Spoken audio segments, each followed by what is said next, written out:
Հարգելի հայրենակիցներ, Անդրանիկ Թևանյանի գործի թեմայով մենք այժմ կզրուցենք Թևանյանի փաստաբան Արամ Օրբելյանի հետ։ Շնորհակալություն, պարոն Օրբելյան, գիտենք, որ շատ ծանրաբեռնված եք, շնորհակալ ենք, որ ժամանակ գտաք, եկաք մեր տաղավար։ Այսօր փորձենք հասկանալ ընդհանրապես Թևանյանը ինչու է մեղադրվում, եւ քննչական կոմիտեի հաղորդագրությունում երկու դրվագ կար աչք ծակող։ Շատ լավատեսեք, եթե այսօր պետք է փորձենք հասկանալ ինչու է մեղադրվում։ Ասում էին նախ պետական գաղտնիքի հրապարակում եւ երկրորդ հավաքագրվել է այլ երկրի հատուկ ծառայությունների կողմից։ Հիմա այս երկու դրվագով ապացույց կա թե չկա եւ ընդհանրապես ինչ է սա նշանակում։ Ես մի հատ լրացնեմ, մենք հասկանում ենք մասնագետներին լսելով, որ պետական գաղտնիքը կոնկրետ, ասենք, բաժակի տեսք ունի, հա, թուղթա, ստորագրած, գրած ա եղել պետական գաղտնիք։ Հա, նախ հասկանանք պետական գաղտնիքն ինչ, հա, հետո մնացածը։ Ու դա ակետից բեկետ է տեղը։ Բերեք հետեւյալը, մի քիչ ավելի որ սկզբից ասացի լավատես եք հասկանանք ինչու՞ն է իրականում։ Այսօր մեզ ոչ մի բան չեք ասելու, հա, ոնց հասկացա։ Չէ, ինչ որ բաներ կասեմ։ Ամեն դեպքում լավատես եք ոչ թե այն իմաստով, որ ես չեմ ասի, որ ասում եք փորձենք հասկանանք ինչու է մեղադրվում, այդ մի փոքր դրվագ երկար խոսեցինք, նիստի վերջում քննիչ ասեց, մենք տենց էլ չհասկացանք, դուք հիմա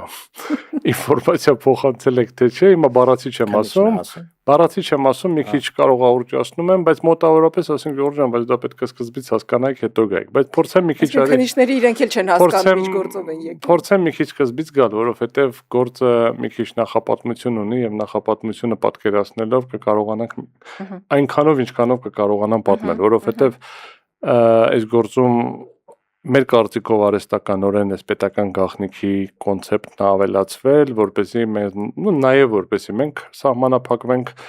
հնարավորություն ունենանք ավելի մանրամասն քննարկենք, իհարկե կա նախաքննության գաղտնիքի ռեժիմ, որը մենք էլի չենք կարողանալ ամբողջությամբ քննարկել, բայց առնվազն մի շարք փաստաթղթեր կա,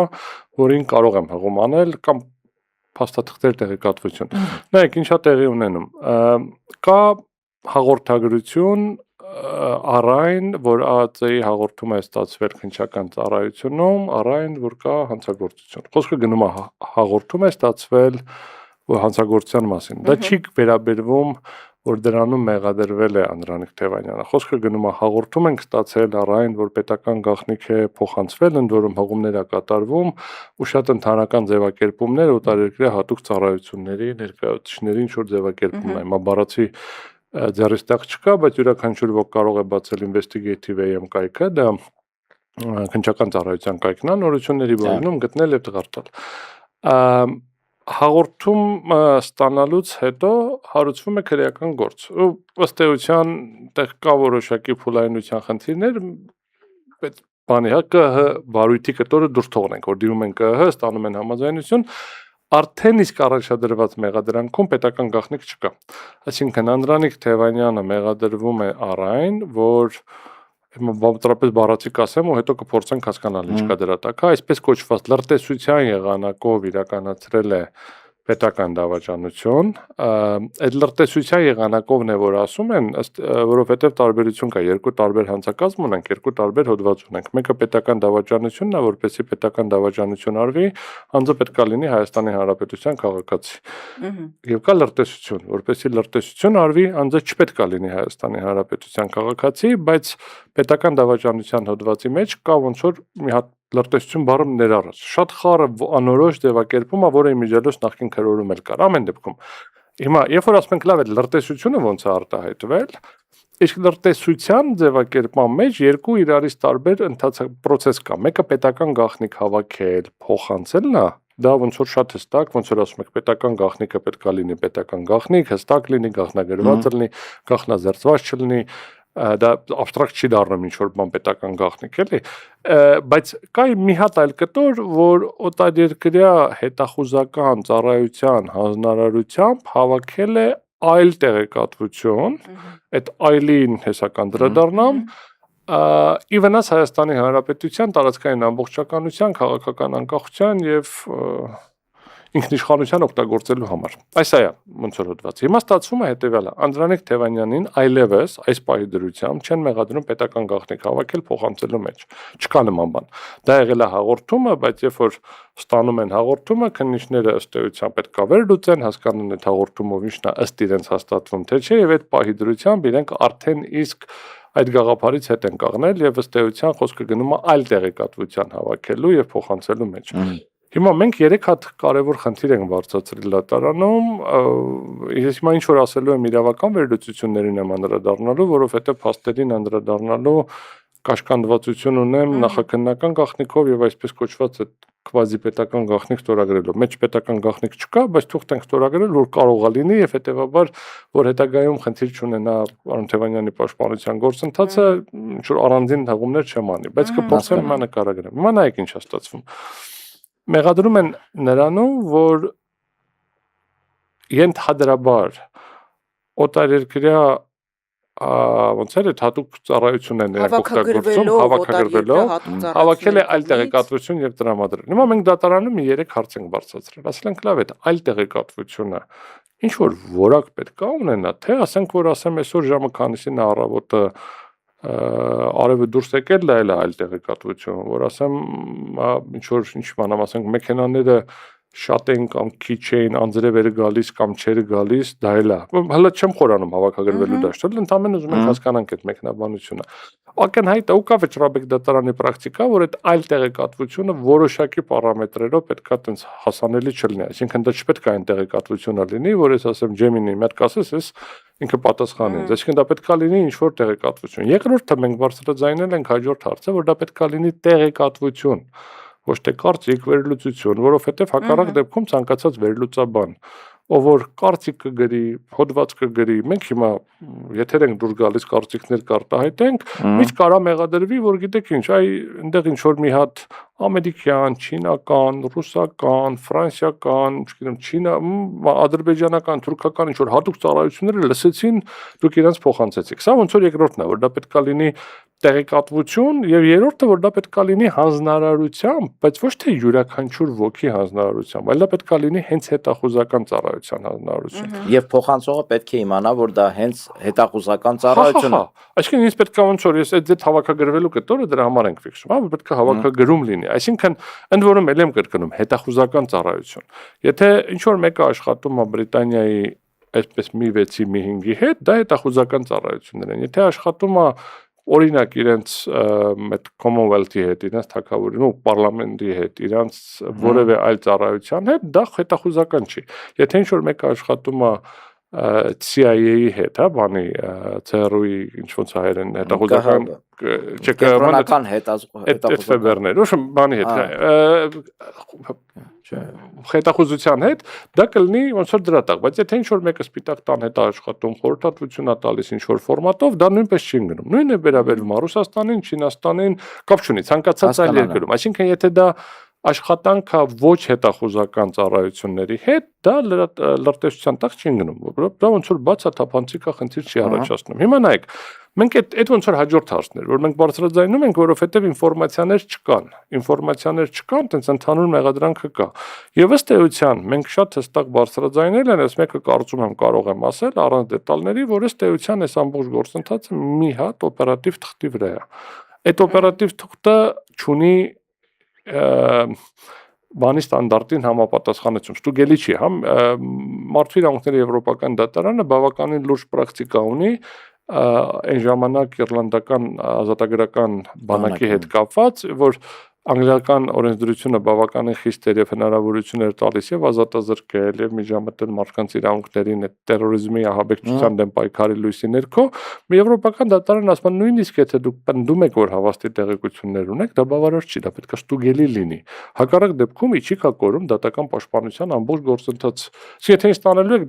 դատարանում ասելու եք խնդրում եմ հավատա որ մենք հաստատ տեղեկություն ունենք որ դու հանցագործ ես, քեզ կալանավորում ենք դա երկրի համար, դա չի աշխատում, դա չպետք պետք է այդպես լինի, պետք է մարդը հասկանա ինչում, ինչ փաստաթղթերի հիման վրա, ելեմ կալանքի համար այդ փաստաթղթերը բազմաթիվ անգամ ենք ասել, պարտադիր չի լինի այն ամենայն վերջին մեղադրական, բայց պետք է գոնե ինչ որ բան տա, որ ակնկալենք, հա, որ հասկանանք որտեղից։ Երբ որ մենք համադրում ենք ժամանակագրությունը, այս հաղորդագրության մեջ, եթե չեմ սխալվում, հղում էր արվում մի քանի տարի առաջվա դեպքերին, հա, 24 թվականի երբ որ մենք 24 թվականի Ինքը ապրիլին պատգամավոր չի եղել։ Երբ որ ինքը չի եղել պատգամավոր, երբ որ հաղորդագրության մեջ բայց հղում անում դրան նախորդ ժամանակի պատգամավոր, երբ որ ինքը պարզաբանում է, որ ինքը չի եղել պատգամավոր, հետո քննարկում են, որ դե երևի ինչ որ մեկն է Լրտեսական ցանց ենք արդեն հայտնաբերել։ Հիմա եթե դրանից հետո մենք շատ կարևոր է 26 թվականին ենք հիմա ընտրությանը մնացել էր 2 շաբաթի չափ ժամանակ։ Այսինքն այդ նույն գործընթացը տեսականորեն ընդունենք, ճիշտ են ասում։ Տեսականորեն ընդունենք, այսինքն ստացվում է, որ երկրում կարող ենք թողնել, ոնց էլ լրտեսական ցանցը 2 տարի գործի, ազատ տեղաշարժվի, ինֆորմացիա տա, ինֆորմացիա ստանա, գործընթաց տեղի ունենա, եւ նոր ինչ որ գործողություն անենք, երբ որ ընտրությունների մնացել էր 2 շաբաթ, ակնհայտորեն տվյալ թեզիսը, տվյալ թեորեմը քննադատության չի Մի դիմանում։ րոպե, այստեղ հակադարձեմ ձեզ Նիկոլ Փաշինյանի հայտարարությամբ, ով հավանաբար զգալով, որ սա քաղաքական հետապնդում է, հայտարարեց, որ Զգալով չէ, իմանալով։ իմանալով։ Չէ, որ այդ հարցը իրեն հնչելու է, ասեց հարց կհնչի դե 24 թվականին դեպքը եղել է ինչի են 26 թվականին գործողություն անում, ասում է, որովհետև դա շատ բարդ գործ է, այդ պետքա լրտեսական ցանցը ամբողջական բացահայտենք, հանձնարարություն տվող, ստացող, Բացահայտել են։ Ես դա եմ ուզում հասկանալ այդ գործի Չէ, մեջ։ բարձ հարցը քանի օր է կալանավորված, լսել եք։ Քանի օր արդեն անցել, որևէ Չէ, ես հիմա չգիտեմ, կարող է տարբեր մարդկանց կալանավորել են, բայց ասենք եթե մենք տեսնում ենք նորությունները, ինչ անհրաժեշտ էր դրա մասին անել հաղորդագրություն մենակ քաղաքական օպոնենտի մասով մնացածը չանել, ակնհայտորեն նայեք 3 հատ մեծ ֆունդամենտալ խնդիր կա։ Իսկ ինչ գործ ունի այդ մի հոգին։ Вообще իր ինչ գործն է։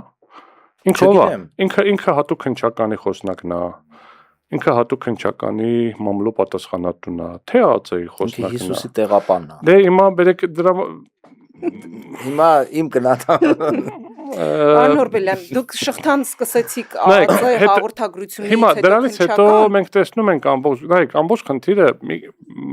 ցանկացած մասնագետի հետ կարող եք խոսել, ցանկացած մասնագետի հետ քննարկումը ակնհայտորեն առաջ են բերում 3 հատ ֆունդամենտալ խնդիր։ Առաջինը դա եթե ճշմարտության նշույլ կար, պետք է լիներ ավելի շուտ։ Եթե ճշմարտության նշույլ չկար կամ հետազոտում էին, փնտրում էին, պետք է սպասեին եւս 2 շաբաթ, որովհետեւ կրկնում եմ ուղղակիորեն քաղաքական օպոնենտին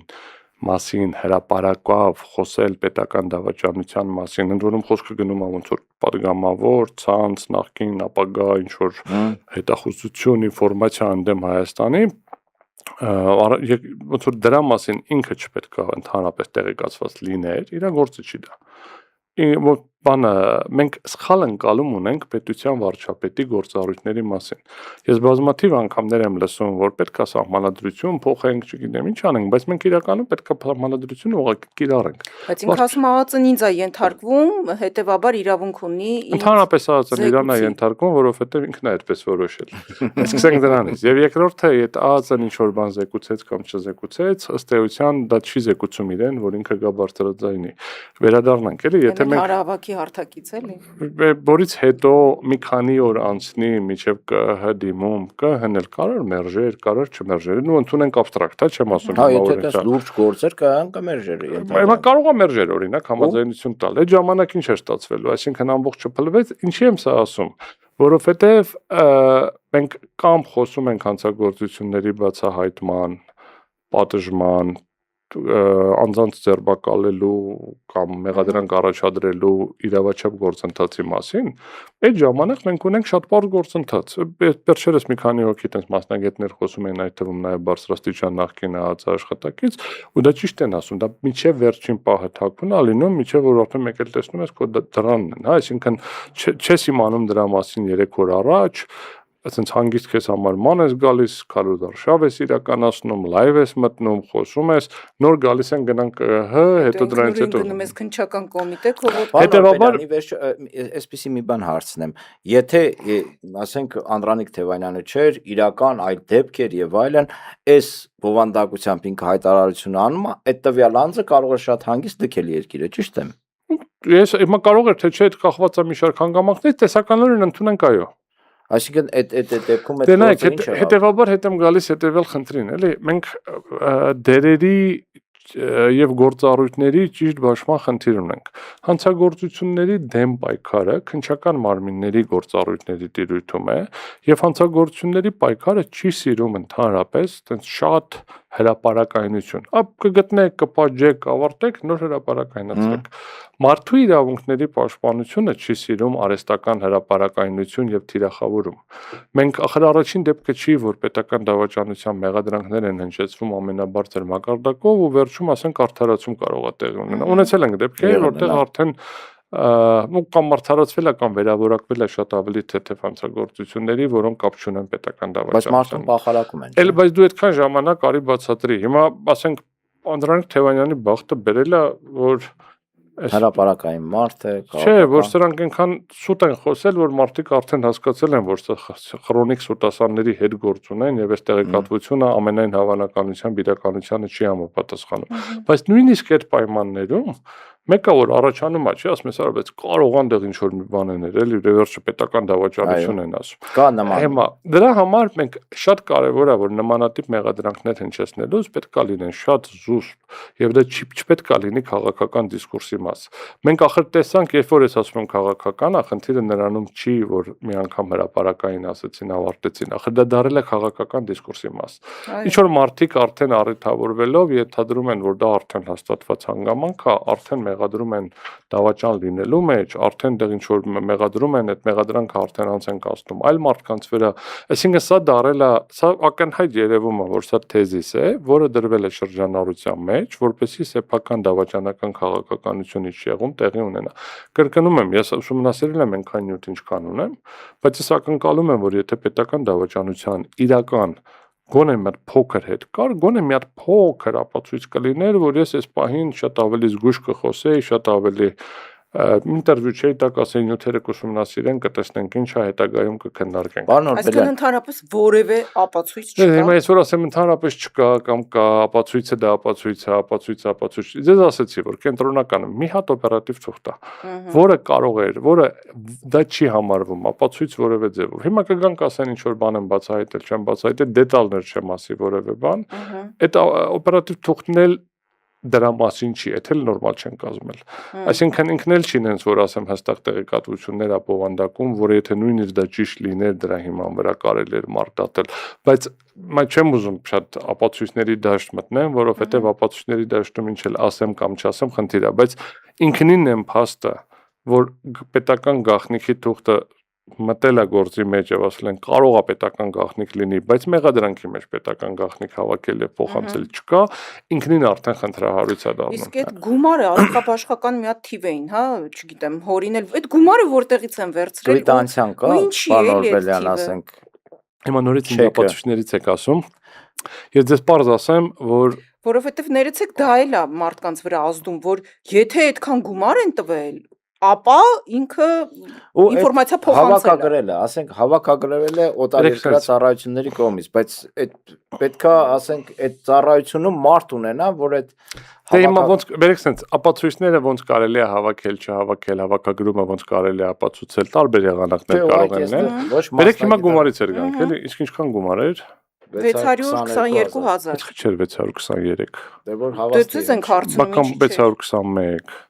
Այսինքն տենց եկել են, պայմանավորվել են, ասել է 625 տամ, ասել է չէ 620, հետո որոշել են 622, ինքը այդ թիվն էլ է խնդրահարույց։ Հիմա ուզում եմ ես մենակ թիվը,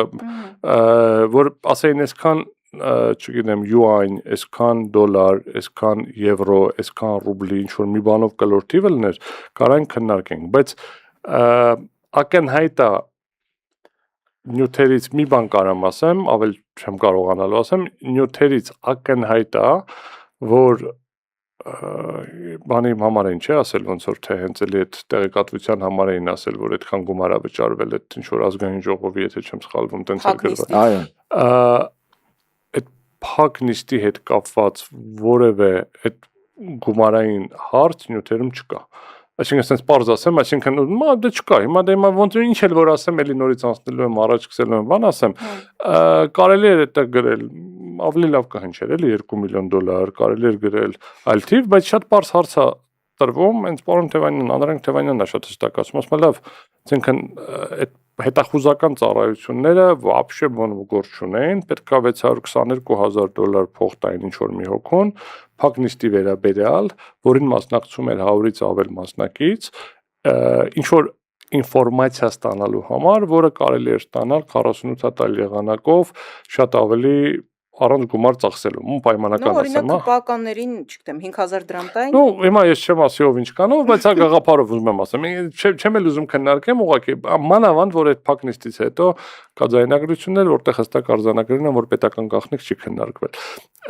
նորից վերադառնալով իմ հարցին իմաստե կարանք տարբեր կոնտեքստներ տեսնել տարբեր բաներ քննարկել հա գոնե չհասկանանք ինչի համար են մարդուն ձերբակալել ես միջև հիմա լսում ուզում եմ հասկանամ ինչի համար ինչները չեն հասկանում ոչ մի բան չհասկանում հետևյալն է ես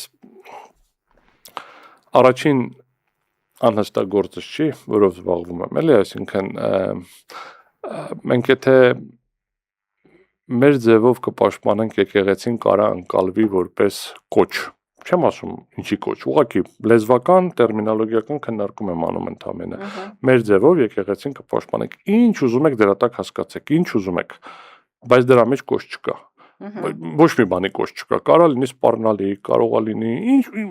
մեկնաբան եք էլի չեմ անում ամեն ինչ բացի կոչից դա կոչ կարա լիներ մենակ մի դեպքում եթե դա պարզվեր որ դա այն բանն է խորհրդանիշն է որ ասեմ մեր ձևով բոլորս կգնանք ինչ բան կանենք բայց ոնց որ տենց բան չեղավ հետեւաբար կրկնում եմ դա կոչ չի ոչ մի ձևով երբ որ մարդուն կարելի է ինչքան ասեմ 540 օր պահել անազատության մեջ հակասահմանադրական հոդվածով, որի մասին առաջին օրվանից բարձրաձայնում ենք, հետո ասում են ինչի համար, ասում ենք դե մենք որ ասում ենք որ հոդվածը հակասահմանադրական է։ Երբ որ կարելի է բան սրբազան շարժման ներկայացուցիչներին կալանքի տակ պահել կամ ազատազրկման տակ պահել, մեղադրանք առաջադրել, երբ որ փորձում ենք հասկանանք ինչի համար, ասում է որովհետև իհարկե հիմա մի քիչ տեն զավեշտ կտորը կասեմ, բայց ձեռք է բերել Երևանի քարտեզը։ Ասում ենք հետո, բայց մնացած հարցերն են քննարկում ահաբեկչության համար, հոդվածը այդպես բան չի, թեթև հոդվածներ չեն։ Ահաբեկչության համար, ասում ենք պետական դավաճանություն։ Ասում ենք լավ, ես այնօրը ուսանողներից հետ ունկնդիրների հետ քննարկելուց ասի որ մնացել են դեռ երևի մի երկու հատ էս տարօրինակ հոդվածներ, որով գործ չեմ ունեցել, հուսով եմ չեմ ունենա։ Էկոցիդ օրինակ, ինչ որ բանա, շուտ էս բաներ։ Հիմա խնդիրը ինչի եմ դա ասում, որովհետև միակ դեպքը չի։ Միշտ երբ որ գալիս է մեզ մոտիկ մի հատ դեպք է լինում, այդ ժամանակ սկսում ենք զարմանալ, բայց սա ուրիշ դեպքեր ունենք, ասենք ունենք սովորական ավելի տենց ինչ որ հանցագործությունների դեպքեր, սովորականը շակերտավոր եմ ասում, ինչ որ գյուղապետ ինչ որ տարածք է վաճառել մի 25 տարի առաջ, մի քանի տարի առաջ ձեռք է բերել այդ տարածքը, մի տարածք մեկ արել է գյուղից, հետո անցել է մեկին ինչ որ բան, նա պետք է աղել արել է, մեկին ասում է փողերի լվացման համար, ասում ենք ինչ փողերի լվացման, ասում է այն ժամանակ որ ծախել է, հիմա փողերի լվացումը ավարտվեց։ 25 տարի։ 20 տարի առաջ, ասում ենք ժամկետ անցել, ասում է չէ, փողերը նոր է ավարտվել։ Ասում ենք այսինքն այս մարդը այդ գյուղում չի կարա հող առնի, ումից որ առնի, պետք է գաք ասեք փողերի լվացում։ Այսինքն սա ես պարզ մի քանի օրինակ եմ բերում, ինչա տեղի ունենում ու այստեղ ոնց որ մենք անընդհատ կենտրոնանում ենք արդարադատության ոլորտի խնդիրները, դատարանները լավը չեն, դատարանները լավը չեն, դատարանները լավը չեն, ու իրոք խնդիրներ կան ու խորքային խնդիրներ կան։ Բայց մենք անընդհատ բաց ենք թողնում, մանավանդ երբ որ մենք խոսում ենք, մենք ասած լայն իմաստով, ասենց կառավարությունը, քննչական եւ դատախազական ծառայությունները։ Այսինքն մեղադրանքները պետք է հստակ լինեն եւ այդ սխալ մեղադրանքների համար մարդիկ պատասխանատվություն չեն կրում։ դե պետքա ոչ միայն չլինեն քաղաքական չլինելուց հետո էլ պետքա լինեն նաև հստակ հասկանալի པարզ օրենքի տարին համապատասխան քննիչը կամ դատախազը ինքը պետքա հասկանա ինչա։ Այսինքն ոչ թե որտեղ ինչ որ մի վատ բան եղել է, բերեք գրենք դավաճանություն, մի վատ բան եղել է, բերեք գրենք ահաբեկչություն, մի վատ բան եղել է, բերեք գրենք, չգիտեմ, Սահմանադրական կարգի տապալում, այդ բան ասենց ամեն ինչ կարանք դրա տակ մտցնենք։ Մի վատ բան եղել է, եկեք ցենց մի հատ հնչեղ բան ասենք։ Կարևորը հայտարարությունը հնչեղը լինի, կարևորը լայքերն ու վյուերը ավելանան կա։ Իմիջիալոց ոնց որ դրա շուրջ պետքա կառուցվի այս ամբողջը։ Պետքա կառուցվի նրա շուրջ, որ լավ, բերեք գլոբալ նայենք խնդրին։ Հանցավորության դեմ պայքարը ուր է հասել։ Հանցավորության վիճակը Երևանում ոնց է, Հայաստանում ինչ վիճակում է, թմրամոլության վիճակը, դե դա է չափիչը։ Ոչ թե մենք ինչ ենք անում, մենք չէ։ Ոմանք ինչ են անում, ասում են, այ դատարանները վատ են, որովհետև X-ին չդատեցին։ Հակառակը պետքա լինի, պետքա մենք որոշենք X-ը մեղավոր է թե չէ, պայմանավորված նրանով դատարանը դատես թե չէ։ Եթե մենք ի սկզբանե որոշել ենք, որ X-ը մեղավոր է, ու հետո սկսելու ենք քննարկել դատարանի լավ կամ վատ լինելը ընդհանրապես նրանով դատվեց թե չդատվեց, մենք երբեք տեղ չենք հասնի։ Բայց դատական համակարգի հեղինակազրկում չի դա։ Երբ որ կասկածի տակ է դրվում դատարանի որոշումը, վճիռը, հետո էլ չասեմ վնգստացող դատավորներ մնացածների մասին էլ չխոսեմ, ԲԴԽ-ի նախագահին SMS-ով ազատելը։ Նայեք, հենց երբ որ ես քննադատում եմ դատական համակարգը եւ դատական համակարգի որակի վերաբերյալ քննարկում եմ անում, ես շատ բացառիկ դեպքերում եմ որոշումներին անդրադառնում։ Որոշումներին բովանդակությանը, որովհետեւ որոշումները կարող են դուր գան, կարող են դուր չգան, ես մի կարծիք ունենամ, մյուսը ուրիշ կարծիք ունենա։ Ես միշտ կամ առավելապես փորձում եմ անդրադարձ կատարեմ արտաքին պարամետրերին։ Ինչ տեղի ունեցավ, դատական նիստը բոլորը տեսակ, այսինքն երբ որ դատավորը ասում է պատեհ պահին կբերեք ձեր միջնորդությունը, պատեհ պահին կբերեք ձեր միջնորդությունը, պատեհ պահին կբերեք ձեր միջնորդությունը, ասում ես լավ է, ուղղակի ասա պատեհ պահը երբ է։ Ընդհանրապես ասա մի կրկնեք պատեհ պահին, էլ ասա կբերեք, չգիտեմ, վաղը չեմ ուսորը կամ չեմ թողնելու այդ միջնորդությունը ներկայացնեք, դա էլ է պատասխան։ Մի խուսափեք պատասխանատվությունից, որոշում ընդունեք։ Դատավոր եք դարել նրա համար, որ որոշում ընդունեք։ Մեկ էլ թղթերը վերջտու վերակենում գնում որոշում կայացնելու կալանքի հարցով, այստեղ որևէ մեկի մոտ չի կարող արդարադատության իրականացված լինելու կամ տվյալ դեպքում արդարադատություն չասեմ, հա, դատական process-ի իրականացված լինելու ընկալում ձևավորվել։ Հիմա կարանք մենք դրա շուրջը ձևավորենք ինչ որ արիոլ։ Հիմա ինչա տեղի ունենում։ Կա քաղաքական օրակարգ։ Քաղաքական օրակարգը այն է, որ Հայաստանի Հանրապետության ընտրությունների միջամտություն է տեղի ունենում։ Հա, միջամտությունը չեն կարում ապացուցենք։ Բայց ինչ անենք, որ ապացուցենք միջամտություն։ Դե բերեք մտածենք տարբեր մարմիններ, տարբեր հետախուզական մարմիններ, տարբեր, չգիտեմ, պետական դավաճաններ, այդ ժամանակ ասենք չէ որ միջամտություն տեղի ունեցավ։ Այո։ Բերեք տեսնենք ինչ կանենք, եթե մենք որոշել ենք գնանք ոնց էր ԵՄ, ընդ որում չգիտեմ որոշեցին որ նոր են որոշել, որովհետև Հայաստանը եվրո ինտեգրացիա իրականացնում է արդեն մոտ 20 տարի տարբեր ֆորմատներով եւ եվրոինտեգրացիան դա մենակ Եվրամիությունը չի։ Սկսած 2001 թվականին Հայաստանը անդամակցել է Եվրոպայի խորհրդին, ըստ էության ճանապարհ էր բռնել դեպի եվրոպական լայն իմաստով արժեքների այդ ասոցիացիումը դրանից հետո հələ ԵԽ մարդու իրավունքներ, դրանից հետո բավականին մեծ ներպետական փոփոխություններ, ԵԽ-ի շրջանակներում աշխատանք, քաղաքական մարմիններում, պարլամենտական, հա, ԵԽԽՎ իրավական մարմիններում մի է, դրանից հետո Եվրոպական միության այդ ասոցիացիան պայմանագիր ՍԵՊԱ, բացեք լավ Եվրոմիություն ենք ուզում գնանք շատ լավ է հնչում, բացեք ՍԵՊԱ-ն տեսնենք ինչքան է կատարված։ ՍԵՊԱ-ն որ բացենք կտեսնենք որ կատարված չի։ Ոչ մի բան, կամ լավ չասեմ ոչ մի բան, բայց կատարված է սարսափելի ցածր տոկոս process-ներ, հա, այսինքն ես ինքս լինելով փոխնախարար երևի ավելի շատ եմ իրականացրել եվրոինտեգրման ուղղված ուղղություն, այսինքն համապատասխանեցնում, հələ 11-ից 14 թվական եմ եղել, 13-ին է Հայաստանի ԵԱՏՄ-ին անդամակցել, այդ ժամանակ նոր ձևավորում էր ԵԱՏՄ-ն եւ այդ ժամանակ բավականին մեծ քանակությամբ աշխատանք արել ենք։ Պարոն Օրբելյան, այստեղ երկրորդ թեմա ձեր ասածը, որ անձամբ լսել եմ այն ժամանակ ընդդիմադիր 10 հիմա էլ չունես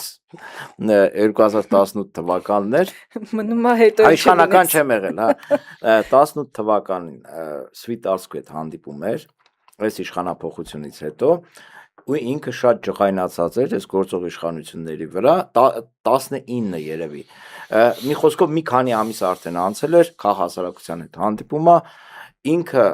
թուքումուլ էր թափում քաղաքասարակության ներկայացուցիչների վրա անպատվելով այս իշխանություններին ասում էր նախկին իշխանությունները 10 գլուխ բարձր էին եվրոինտեգրացիա իրականացնելու գործում, քան սրանք։ Ասում եմ, սրանք տապալում են եվրոինտեգրացիայի գործընթացը։ Սրանք ամեն ինչն են տապալում, մենակ այդ չեն տապալում։ Հենց այդ է խնդիրը։ Ես հիմա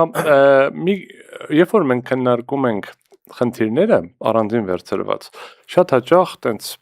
քննարկում ա լինում, հա, բա ինչ անենք։ Ասում եմ, Ժողովուրդ ջան, խնդիրը շատ պարզ է, կամ դու պետական համակարգ ունես, որը աշխատում է, լավ, վատ, ինչ որ ձևով աշխատում է, կամ դու չունես։ Եվ իրականում մենք ամեն մեկս տեսնում ենք մեր ոլորտի խնդիրը, թվում է թե մնացած ոլորտներում խնդիրները չկա։ Իրականում, այսինքն մեկը տեսնում է, որ խնդրեմ կա մշակութային ինչ որ բանի պաշտպանության հետ։ Ամենատիպիկ օրինակը անձնագրերը, որ հիմա նոր սարքել են, մի հատ մեծ քննարկման ականատես եմ եղել, գրավոր, հա, ինտերնետային LinkedIn հարթակում, որտեղ շատ տիպիկ չի նման քննարկումները, որտեղ մանրակրկիտ նկարագրել էր այդ լավաշի էջը ինչով չի համապատասխանում լավաշին։ Ընդ որում, եթե տենց չխորանաս, չնայես, լավաշ թխել տեսած չլինես ոչ մի անգամ, կարող է եւ չնկատես։ Եթե երկու անգամ եղել ես թոներատանը, տեսել ես, որ ոչ մեկը լավաշը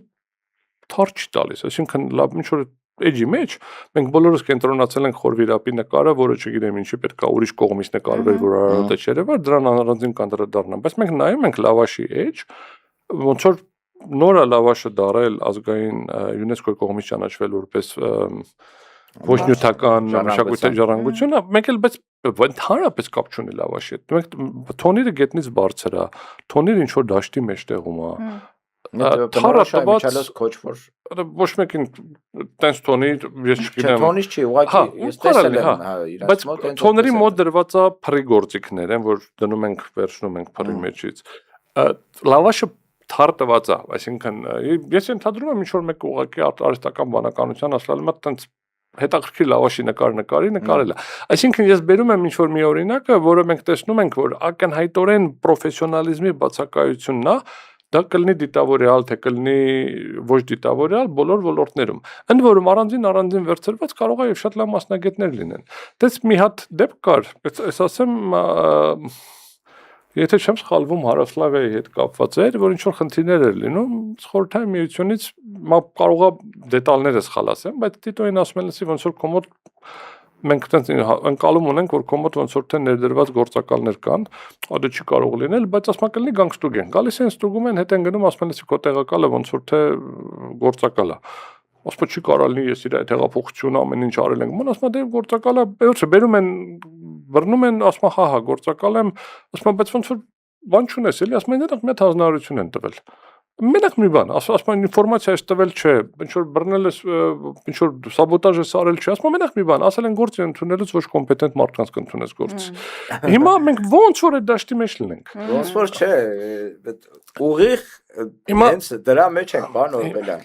Ես այդ օրինակը շատ եմ սիրում բերել, այս որ նշեց Օրբելյանը, ուրեմն Գյումրիում սարքում են սա Արթուր Ալեքսանյանի անվան մարզամշակութային համալիր։ 2 տարի կառուցեցին, 2 տարի քանդում են, որովհետև շենքը սկսել էր բլել։ Նախագիծը սխալ էր կազմած ուղղակի։ Վերադառնալով Անդրանիկ Թևանյանի գործին։ Մի քանի հարց ունեմ։ Նախ կալանքի հետ կապված առաջիկայում հնարավոր է որևէ փոփոխություն լինի, թե չլինի եւ մոտականը ամենա երբ կարող է լինել, ասել եք, որ պիտի որոշումը բողոքարկել եք, թե չէ եւ այլ ացյաններ դիմել եք, թե չէ, ասենց։ Մենք մի քանի մենք հիմա ասենք ինչ ենք արել այդ գործով, այնքանով որքանով որ դա չի վնասի գործի ստրատեգիան, ինչ որ բաներ կա որ չեմ պատմի, բողոքը կալանքի դեմ վերջնականացված է, այսօր ֆիզիկապես ուղարկելը չեն կազմակերպել, որովհետև ստորագրել ենք, որ դա գաղտնի է եւ դա պետք է գաղտնի ռեժիմով մուտք արվի, առավոտյան շուտ կկազմակերպենք, այսինքն դա էլ է խնդիր առաջացնում, այդտեղ դեպքն է, որ մեջը գաղտնիք չկա, բայց գաղտնիք է դարձել եւ համապատասխանաբար պետք է մուտք արվի համապատասխան ոնց որ եւ դատարան եւ վերաքննիչ, տեղ ոնց որ հատուկ ընդհանցակարգ կա, որը շատ պայմանական կա, տենց որտեղ մենք փորձեցինք հասկանանք իրավական ինչ ակտով ոնց է կարգավորվում, բայց ինչ որ ոնց որ կա փորձ նախկինում նույն ձևով կրկնելու ենք, հա, sense ոտ հատուկ բաժնի միջոցով, որտեղ կա եղանակ BDX-ով, բայց դա շատ ավելի երկար է տևում, ես պետք է ավելի արագ կազմակերպել։ Ամեն դեպքում վաղը մոտ կարվի եւ ըստ էության ուրեմն բողոքի մեջ հստակ արձանագրել ենք այն կետերը, ինչ որ մի մասը ես նոր նկարագրեցի, մի քանի հատ այլ կետեր էլ նյութերի վերլուծության, որ դրանից որևէ կերպ չի բխում ոչ թե պետական դավաճանության, այլ որևէ հանցագործության գործողություն, ավելին մենք հստակ արձանագրել ենք, որ սա դասական իմաստով լրացնելու փորձ է։ Այսինքն ուղղակիորեն սա մարդու իրավունքների եվրոպական կոնվենցիայի եւ սահմանադրության երաշխավորված խոսքի ազատության սահմանափակման ուղղված գործողություն է։ Ի հավելում են ընտրությունների պատշաճ կազմակերպման, բայց ինքնին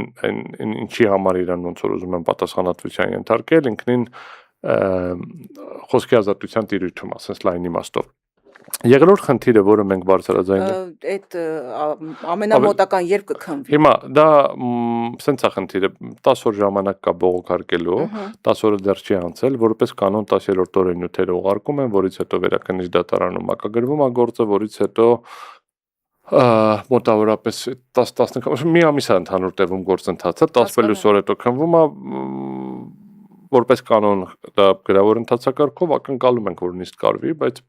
դատարանն է որոշում անհրաժեշտություն կա թե չէ։ Մոտավորապես լրանում է 2 ամիս։ Չէ, մի ամսում։ Այսինքն ցենց ասենք։ Ամեն դեպքում ընտրություններից հետո հաստատ։ Հետո, միանշանակ հետո։ Մենք հիմա դիտարկում ենք մի քանի գործիքակազմ, բայց հələ որ հստակ գործող գործիքակազմ, որը արագ կլինի, որը հնարավոր կդարձնի այլ ընտրանքային խափանման միջոցները դեռևս չկան, բայց մի քանի տարբերակ դիտարկում ենք, եթե դա եղավ բավականին արագ դրանք էլ ընթաց կտանք։ Եվս մեկ գործընթաց, որը նախաձեռնել ենք Եվրոպական դատարանի 39 կանոնի շրջանակներում, այսօր եմ ստացել մերժումը 39 կանոնի 39 կանոնը ուղղակիորեն ուղղակի հիշեցնեմ, Եվրոպական դատարանը ունի ընթացակարգ շատ նման է մեր հայցի ապահովման։ Որպես կանոն օգտագործվում է օրինակ էքստրադիցիաների ժամանակ, որպեսզի չհանձնեն անձին հետո խնդիր առաջանա, կասեցնում է միջև որ խնդիրը լուծի, երբեմն երբ որ կյանքին առողջությանը վտանգ է սպառնում նման դեպքերում։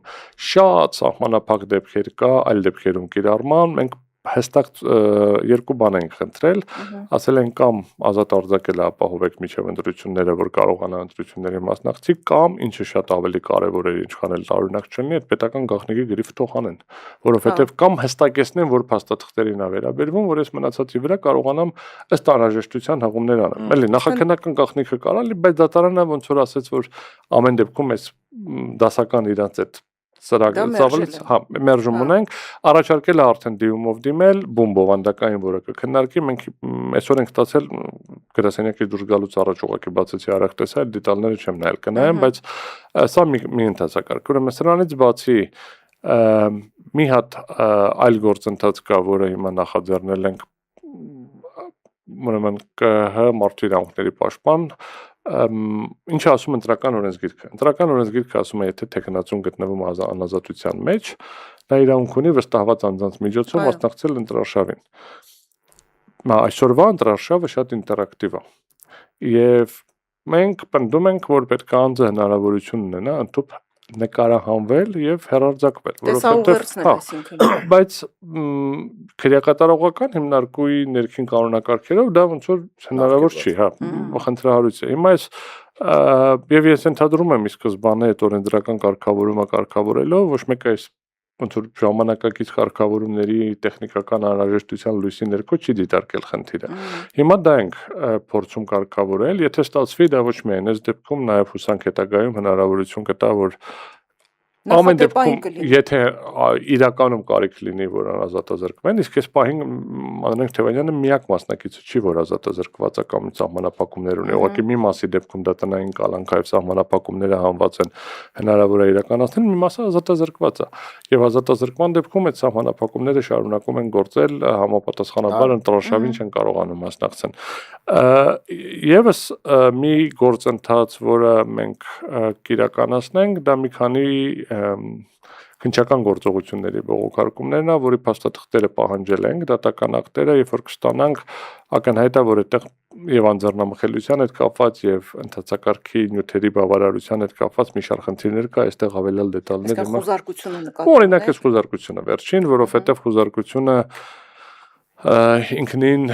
կատարվել է մինչև կենտրոնական ընտրական հանձնաժողովի կողմից համաձայնություն ստանալը։ Եվս մեկ այլ գործընթաց, որը կնախաձեռնենք, հիմա դիտարկում ենք, այդ բոլոր ձեր ասած դեպքերում դեռևս վերջնականացված չի, նաև Անдрեյ Թևանյանի հետ պետք է քննարկենք, բայց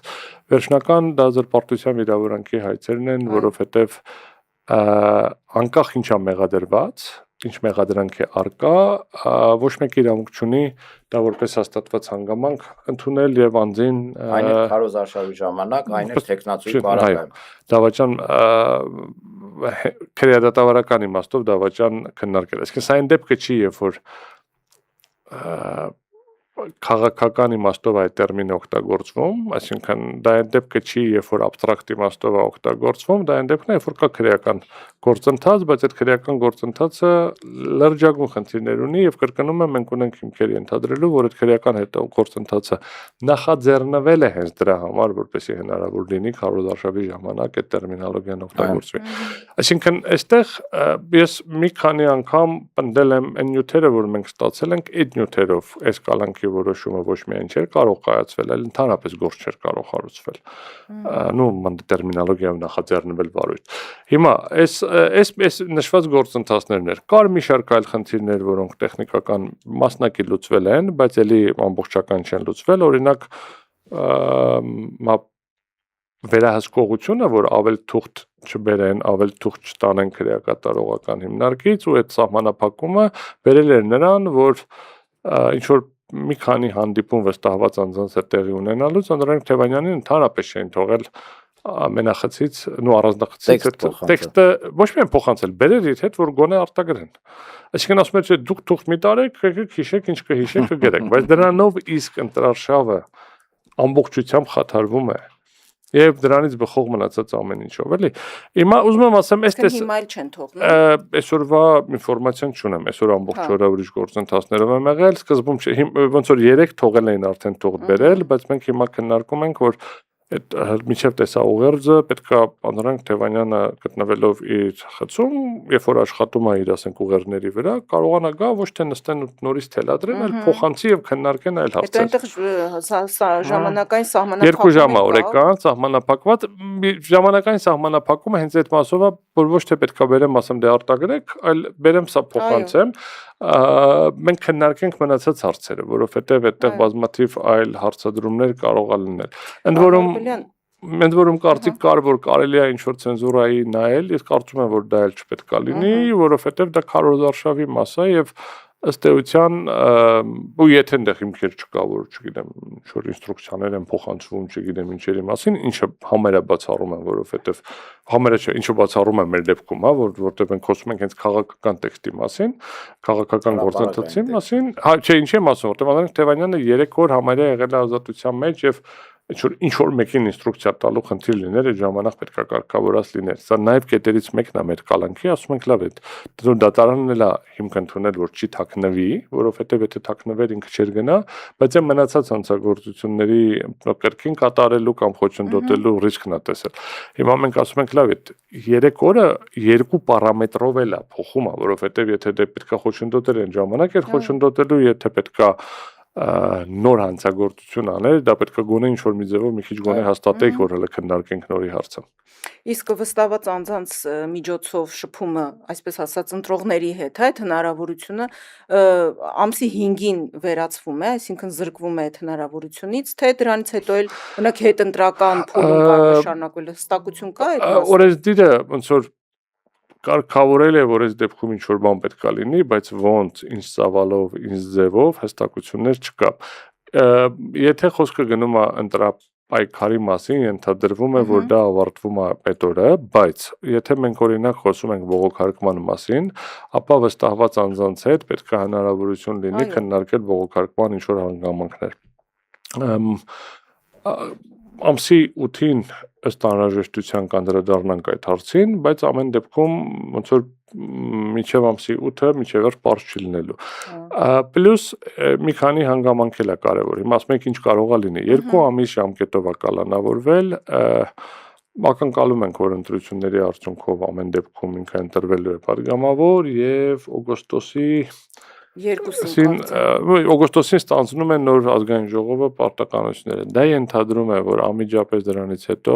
նա պետք է ազատ արձակվի, անմիջապես հենց այդ պահին օգոստոսի 2-ին։ որը ոչ տանձնեց, հենց այդ օրը պետք է ազատ արձակվի, սահմանադրական դատարանի որոշում կա դրա հետ կապված, եւ եթե գլխավոր դատախազը գտնում է, որ պետք է գնալ եւ ստանալ նորից համաձայնություն, կգնա նորից կստանա։ Դա չի ընդհանրում արդեն ոչ թե նորից, այս անգամ ազգային ժողով, այն ժամանակ կենտրոնական ընտրական հանձնաժողովն էր։ Ավելին իմ գնահատմամբ եւ մենք դա բխում է նաեւ օրենքից փորձելու են դա շրջանցել, բայց մենք պնդելու ենք, որ ընտրվելու դեպքում, երբ որ ինքը մանդատը ստանա,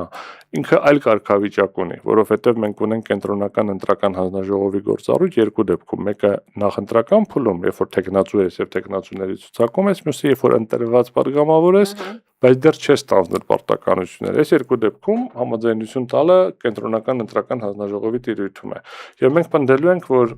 ամսի 8-ին, երբ որ կլինեն արդեն, ամսի 8-ը, երբ որ մանդատները պարզ կլինի ովքեր են ստանում, ակնկալում ենք, որ կրկնում են, որ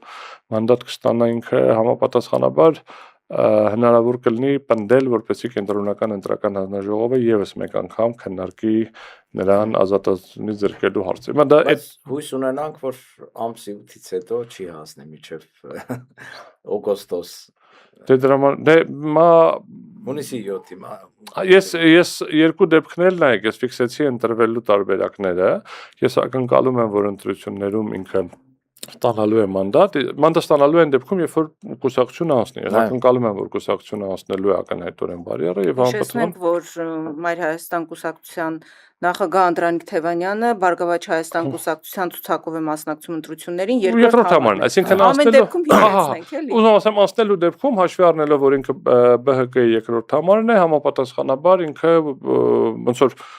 եթե կուսակցությունը անցնի 5-6 մանդատ ակնհայտորեն ստացվելու է մինիմումն եմ ասում, էլի, այսինքն եթե գործող իշխանությունը պարտվի, ապա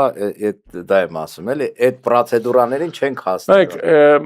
Այստեղ մի հատ փոքրիկ նյուանս կա։ Ես փորձ եմ ունեցել 18 թվականին, երբ որ վարչապետի փոփոխություն է եղել, բայց անձին կային կալանքի տակ պաշտպանյալներ, ովքեր դեռևս մի այն շաբաթ հլը քրեակատարողականում էր մինչև գործընթացները կատարվում են։ Դե շաբաթը հեչ։ Դե ուզում ասեմ դե դրա ուզում ասեմ ես ակնկալում եմ, որ ակնհայտորեն ամսի 8-ին լավ արդյունք կլինի եւ կսկսի չենք սպասի մինչև օգոստոս եւ ամսի 8-ին իսկ քաղաքական ուժերին բոլորին եմ ասել, կսկսվի անվստահության գործընթաց, որպեսզի գործող վարչապետը եւ կառավարությունը մինչև օգոստոս չմնան իշխանության։ Բայց այդ պահին ամսի 8-ին մնացած падգամավորներին հնարավոր կլինի հավաքել անկախ արդյունքից եմ ասում, որպեսզի այդ գործընթացը անեն թե չէ, դա արդեն ուրիշ հարց է։ Հուսանք կավարտվի քաղաքական հետապնդումների դարաշրջանը։ Նայեք, չէ, միանշանակ ոչ միայն քաղաքական հետապնդումների, որովհետև Հայաստանի Հանրապետությանը միանշանակ անհրաժեշտ է անցումային փուլ, որովհետև մեզ պետք է ոչ թե հիմա քաղաքական հետապնդողները փոխվեն եւ սկսվի հետապնդումներ, այլ պետք է որ այս փուլը իրականում ամբողջական անցնի, բայց դա չպետք է լինի անհետևանք։ Որպեսզի անհետևանք չլինի, բայց չստացվի, որ բոլորը հիմա ոնց որ բռնողներն են փոխվել, նույն քննիչները, նույն դատավորները, հիմա ուրիշներն են բռնում, անհրաժեշտ է որպեսզի այս փուլում մենք ունենանք այդ որ ասում են անցումային արդարադատություն շատ են չարչրկել եւ դրա տակ մոտավորապես նկատի ունեն կամ առանց դատարան դատենք կամ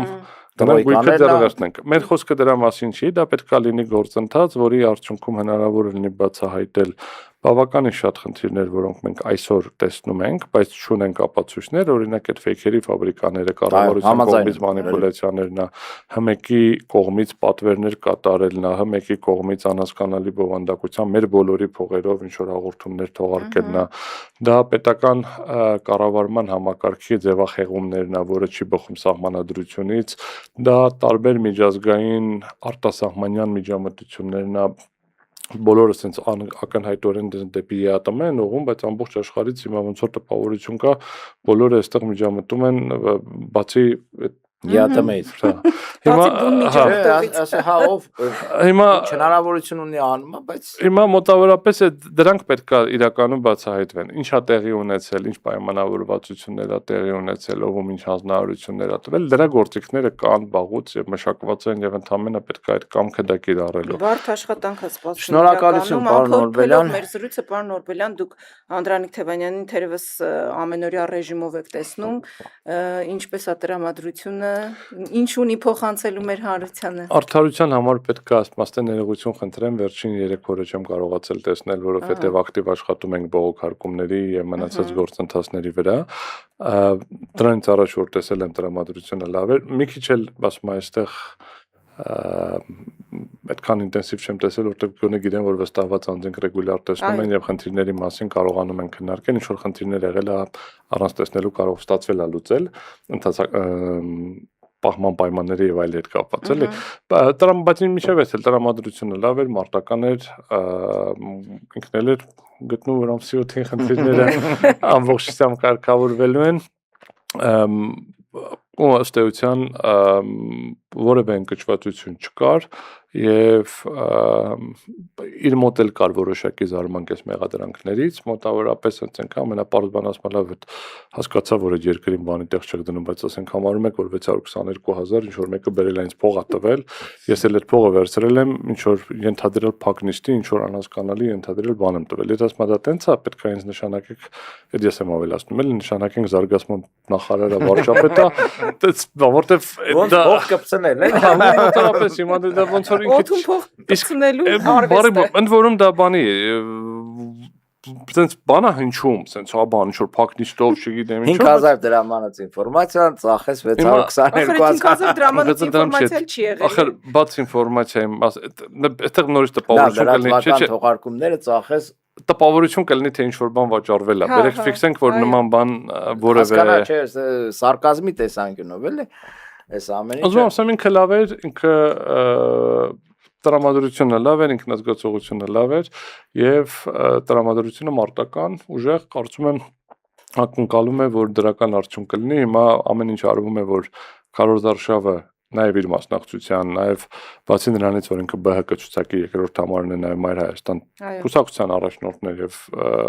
նույն տվյալ դեպքում ԲՀԿ ցուցակով է հանդես գալիս բայց նաեւ այդ քարոզար շավը որոշ ձևով սահմանափակելու ուղղվածություն է տեսնում բայց ինքը նաեւ հասկանում է որ դժվարությունները մարդկանց համար է պետք է դրանք բոլորը հաղթահարենք միակ լավ բանն է նա որ գոնե գիր կարդալու ժամանակ ունենա որովհետեւ ինքը շատ է սիրում գիր կարդալ բառացիորեն դա էլ ասել է Շնորհակալություն շնորհակալություն պարոն Օրբելյան որ ժամանակ գտաք իրոք գիտենք որ շատ զբաղված եք շատ շնորհակալություն մանրամասն ներկայացնելու համար հուսով եմ այն մարդիկ ովքեր մինչև այս գոնե մտքի ինչ որ ծայրով անցկացնում են որ հնարավոր է ինչ որ մի բան արել է ինչ որ նյութ կա հա հիմք կա բան հասկացան որ իրականում այս գործը փուչիկ է եւ տակը ոչ մի բան չկա որքան որ զարմանալի է Շնորհակալություն Պարոն Օրբելյան ավելացնելու բանն է Չէ, ուսուցիչ բոլորին հաճելի երեկո։ Եթե այսօր հիմա սա լայվ էր, ուղղակի կարող եմ նաև բոլոր երեխաների իրավունքների պաշտպանության օրն է այսօր իրենց իրավունքների ասա 2 ժամ եղավ արդեն, բայց չենք ուղղակի բոլորին շնորհավորենք, բոլորին ովքեր երեխաներ ունեն, իրենց երեխաներին, բոլոր ովքեր երեխա են, երեխաներին, բոլորս էլ քանի ծնողներ ունենք, մենք էլ ենք երեխա, բոլորս երեխաների իրավունքների պաշտպանության օրը շնորհավորենք։ Մենք մեր հաղորդումը սովորաբար ավանդաբար փակում ենք կոչով, հորդորով, որպեսզի մեր հայրենակիցները միանան մեր պայքարին եւ ասում ենք միացեք որ փոխենք այսքանը կհանդիպենք